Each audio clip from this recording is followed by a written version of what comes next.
Oi, gente, meu nome é Christian Dunker, eu sou psicanalista, professor do Instituto de Psicologia da USP e eu tenho um canal no YouTube, o Christian Dunker, onde eu respondo perguntas sobre psicanálise, sobre filosofia, sobre psicopatologia, cinema, política. Então, convido vocês a se inscrever no meu canal e a assistir o conteúdo dele aqui no 247, o querido 247, que está nesse projeto tão importante de compartilhamento de saber e de abertura de mundos. Obrigado.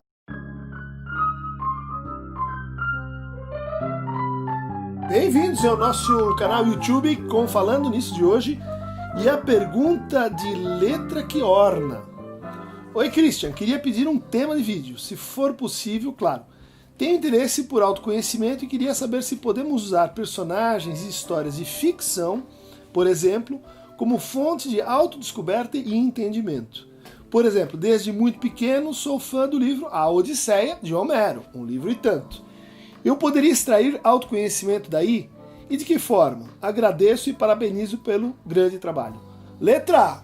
Gol de letra, passe de letra, pergunta excepcional, simples, mas muito importante, né? Quer dizer, você está recuperando a função daquilo que a gente poderia chamar os mitos, né? Que são de transmissão oral e que são os organizadores fundamentais das nossas culturas holistas, né? As nossas culturas orientadas pelo valor no coletivo e na totalidade, né? E de como esses mitos orais eles se transformaram em mitologia, em mitos escritos. E mais adiante foram encontrando outros gêneros, como a tragédia, como o romance, como a epopeia, como a poesia, né? E essas formas de linguagem que você sinaliza bem, assim, elas têm uma estrutura de ficção, elas são muito importantes para o nosso processo de constituição enquanto sujeito, o processo pelo qual a gente aprende a amar, o processo pelo qual a gente aprende a sofrer, o processo também pelo qual a gente aprende como as coisas se transformam e como a gente se transforma na nossa relação com os outros. Quando a gente lê um trabalho de ficção, a gente pode ficar preso, né, na questão assim, isso aconteceu, isso foi real, isso é uma invenção, isso é uma ficção. Mas o mais interessante é que a criança se faz essa pergunta desde muito pequeno, né? Ela, por exemplo, como dizia o Freud, pergunta: de onde vêm os bebês? Como é que eles aparecem na barriga da mãe? Ela entabula teorias a respeito. Ela, por exemplo, pode achar que se a mãe comeu uma determinada comida, ela fica com a barriga mais expandida e isso é associado com ali tem um bebê e vai sair, por exemplo, pelo ânus, como as fezes saem pelo ânus. Então, veja como a criança está fazendo aí o que ele chamava de uma teoria sexual infantil, e a cada passo que ela dá no seu próprio tempo, sobre como é que esse enigma se resolve, ela se transforma. Por exemplo, se eu acho que alguém vai ficar grávida porque come brócolis, eu posso alterar a minha relação com o brócolis, certo? Eu comer de mais ou comer de menos.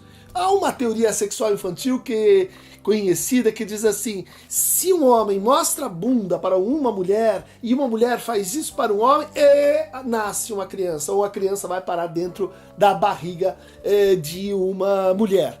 E disso você já pode tirar as consequências para ficar pelado na frente do outro, e isso se junta com o porquê que nós temos vergonha disso, isso se encadeia com o porquê existem banheiros, isso se encadeia com formas de se vestir, e a criança vai inventando um mundo a partir dessas investigações, né, que são típicas dos nossos mitos de origem. A outra forma de ficção muito importante para o Freud é o que ele chamava de romance familiar do neurótico. Num determinado momento, muitas crianças especulam que, na verdade, elas não são filhas desse casal. Elas foram achadas na lata do lixo, foram adotadas, vieram de uma outra família, na verdade, uma família muito mais nobre, muito mais rica ou muito mais pobre. E o Freud diz, e essa possibilidade de que você veio de uma outra família é muito importante para a constituição da nossa subjetividade, porque é assim que a gente vai entrando em relações simbólicas, a gente vai se entendendo como substituível, a gente vai decifrando as relações de parentesco, né? filho de, sobrinho de, cunhado de, e assim por diante. Mas a tua pergunta, ela é mais direcionada a uma experiência aqui que você chama de autoconhecimento. Uma experiência muito importante, está na psicologia, várias formas de psicoterapia, elas se orientam para isso, para que, no fundo, a gente conheça melhor a nós mesmos e com isso consiga agir melhor, ter uma vida mais gratificante, entender melhor sua lógica de decisões, entender melhor seus conflitos, seus medos. E isso seria então o equivalente de um processo assim meio científico, como o da criança, descobrindo como é que os bebês nascem e que a terapia ajudaria as pessoas a levar adiante esse processo. Aqui eu diria muito importante, sim, é a partir do teatro, do cinema, da televisão, que a gente vai explorando outras formas de si, né? A gente vai se entendendo, e se eu fosse esse personagem? E se eu fosse aquele outro personagem? E se de repente eu estivesse na pele daquele terceiro ou quarto? Isso amplia a nossa capacidade de identificação, isso amplia a nossa riqueza de laços.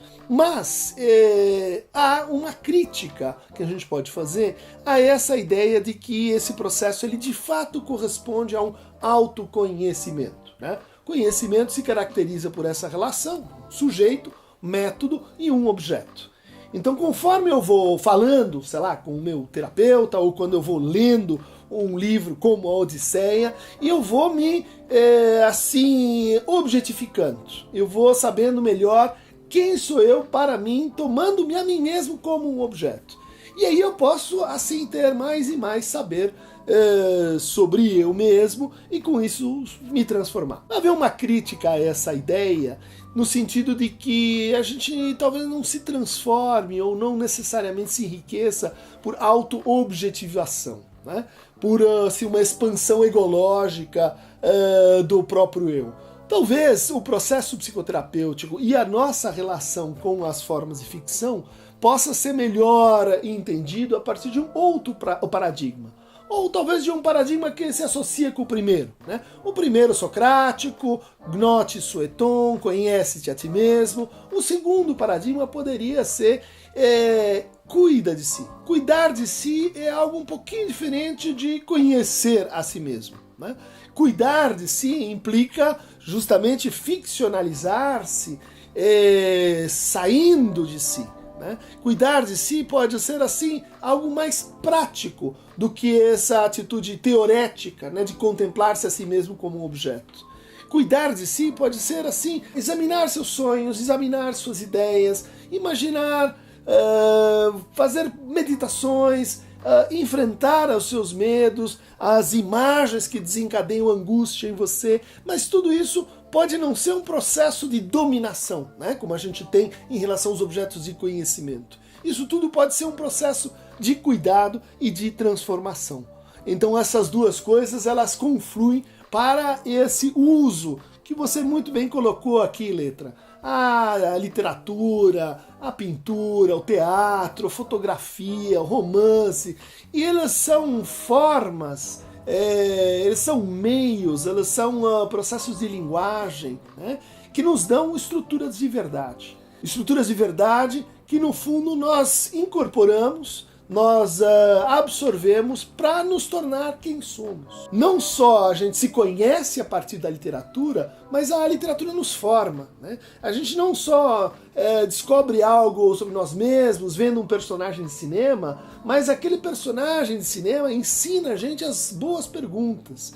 Ele ensina a gente a certas práticas que a gente nem percebe que está repetindo a partir disso que nos chega desde a cultura. A subjetividade para a psicanálise é esse processo aqui que você descreveu perfeitamente, né? Que começou muito antes da gente ter terapeutas e psicanalistas, né? Mas que já estava aí com os pintores, já estava aí com a cultura, já estava aí com a literatura, como esse grande universo que pode nos ajudar a nos tornarmos melhores, a nos conhecermos e a nos cuidarmos.